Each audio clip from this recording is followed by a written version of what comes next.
Hello, I'm Ian and I play with drones, and thanks to DHL, unfortunately I'm not yet playing with my Mavic 3, I'm still waiting for it to be delivered. But that has not stopped me from analysing and delving into the specs and crucially working out what's improved and what's not improved over the current Mavic 2 Pro. So that's what I wanted to do today, have a good look at the camera and what I can expect. I think really, for me, the camera is ultimately the most important thing on a drone. Unless you're flying FPV, it's usually the end photo or the video that is the most important feature of any new model camera drone. And I was thinking back to the original Pro, the original Mavic Pro, released almost 5 years ago, early 2017.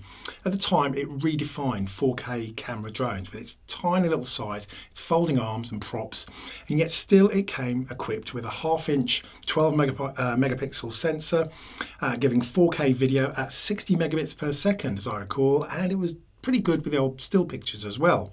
But just 18 months later, in late 2018, the Mavic 2 Pro was launched.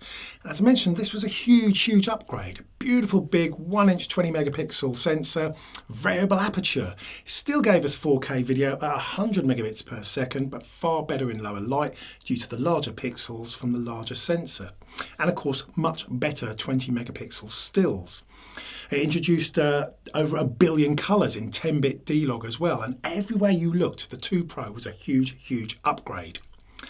And now, after 3 full years waiting, the Mavic 3 is finally here. And despite ordering it on the day of release, and obviously I'm looking forward to testing it out and putting it through its paces, I can't say that I have the same burning desire that is screaming out, "You need this," like I got with the first Mavic Pro or the 2 Pro. And maybe it's because I do love the 2 Pro and the Air 2S that's making me a little bit underwhelmed when I go through the specs of the Mavic 3. I've very much got the impression that it's more slight improvements rather than anything groundbreaking. So, as I said, let's have a look at the specs of the camera. It's certainly an improvement, but only just. It's larger sensor, 1.33-inch sensor, but it's still 20 megapixels, meaning no real improvement in stills other than the larger pixels on the sensor. How much better that'll be? I don't know. I'll be testing that in low light. But let's be clear, the 2 Pro was not bad by any stretch of the imagination. The Mavic 3 also produces 5.1K video, which is interestingly less than what the Air 2S can do with 5.4 video. But the Mavic 3 does allow up to 200 megabits per second bitrate for video and keeps the variable aperture, so the video has definitely had a slight upgrade. But it is only a slight upgrade unless you pay the extra $2,000 for the Cine model with its ProRes video codec. But for me, most of the other camera specs are similar to the 2 Pro and the Air 2S. Even with the maximum frame rate of 200 frames per second at 1080 is an improvement on the 2 Pro and even the Air 2S. But remember, the Mavic Air 2 manages 240 frames per second at 1080. So yet again, we're not really getting the top specs we might expect with the 3 Pro. All of that is apart, of course, from the addition of the new telephoto camera perched above the main camera on the Mavic 3, which to me does nothing for its looks or aesthetics and actually doesn't seem to do much for its function either, given the small sensor and the lower resolution and the lack of any manual controls and a fixed field of view. I mean, don't get me wrong, I really do want to try this smaller telephoto camera out, but I'm doing so with, frankly, the lowest of expectations, given its specs and near total lack of functions apart from basically filming in 4K and taking 12 megapixel stills in JPEG only. When you consider that the telecamera sensor is very similar to the original Mavic Pro or the Air 2, you do kind of wonder why it's got so few functions. Anyway, look, I don't want to sound all neggy here. I've bought it, I can't wait to test it out, and aside from the camera, there are some other really good improvements, not least of which, of course, is the flight time. 46 minutes should give me around 35 to 38 minutes in real-world flying, which is a tremendous boost and will allow shots to be set up with more care and less time pressure. So for me, that's going to be a huge boost.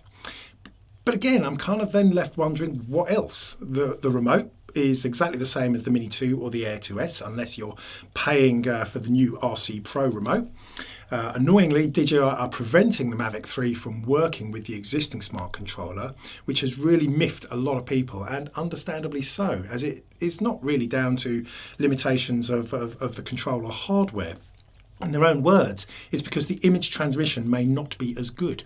And frankly, I think most smart controller owners would argue basic transmission would be far better than disabling it entirely. But look, there we are. I guess they want to boost the sales of the new RC Pro, which I would actually consider buying as a standalone if they made it backwards compatible with the Air 2S and the Mini 2, which at the present it's not. And it's still got the same size screen as the original smart controller, so really they could do more. I'm also a bit sad we're losing a few things, leaving aside the considerable list of features and camera controls that the Mavic 3 is going to be getting in a big planned release next year. That includes active track, smart shots, panoramas, master shots. There's a fair old bit that's still waiting to come along. But specifically, I'm thinking about the fact that the Mavic 3 uses the Fly app, not the very capable but older Go 4 app. I get that they need to align their models onto the same flat platform, but in doing so, we're losing some fundamentals like waypoints.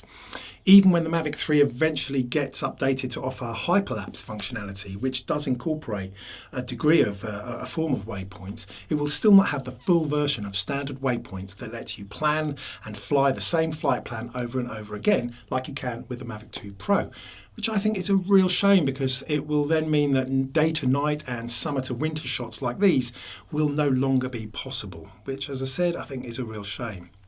But anyway, look, ultimately things move on, progress happens. Ultimately, no one is forcing anyone to buy anything here. And I guess my main point of today's video is that going on the official specs, I'm currently wondering how much better the Mavic 3 will be over the existing 2 Pro or the Air 2S.